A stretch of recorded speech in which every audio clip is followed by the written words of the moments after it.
Ben, SolidCam. What new technologies would you have been exhibiting at MAC this week?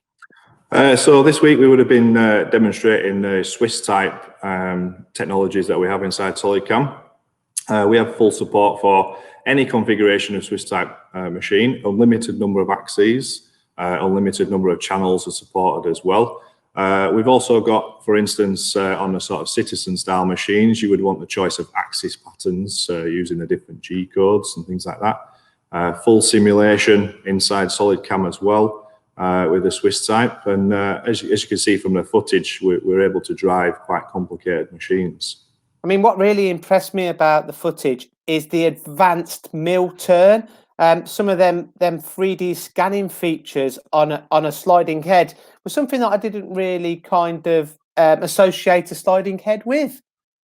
Yeah, so the sliding heads do have 5-axis capability and simultaneous capabilities with the B-axis rotational heads on them.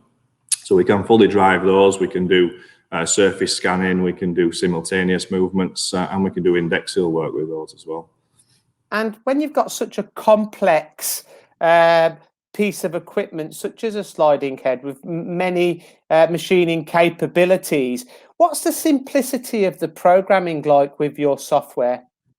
The software is pretty standard. So if you've used milling and if you've used turning, you're able to combine those two. It works exactly the same inside SolidCam.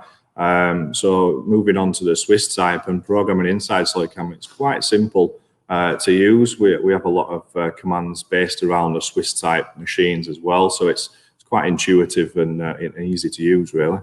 Well, it certainly looks very impressive. Was the software and the CAD/CAM for the Swiss type the only new technologies that you were exhibiting at MAC? No, we were, as you can see, I'm in our UK Technology Centre at the minute with the ROMI D1000 behind me. So we were going to be taking a ROMI DCM 620 5-axis machine, full simultaneous. That was going to be on our stand at MAC and will be in January. We'll be doing live cutting using barrel milling. We'll be doing simultaneous 5-axis and mirror machining as well included in there. We'll also be demonstrating our eye machining, the patented roughing technologies in there, as we always do. And 5-axis and barrel is going to be our main aim there on that machine. Sorry to interrupt there, Ben. And just to wrap up, really, what are the kind of typical kind of cycle time savings that you can achieve with this new type of technology? With the barrel cutting, we're looking at sort of 60–70% cycle time savings, up to about 90% really against conventional ball nose milling. We've done trials here in the Technology Centre for different customers and different applications, and yeah, we can really see a great improvement whilst maintaining the same surface finish.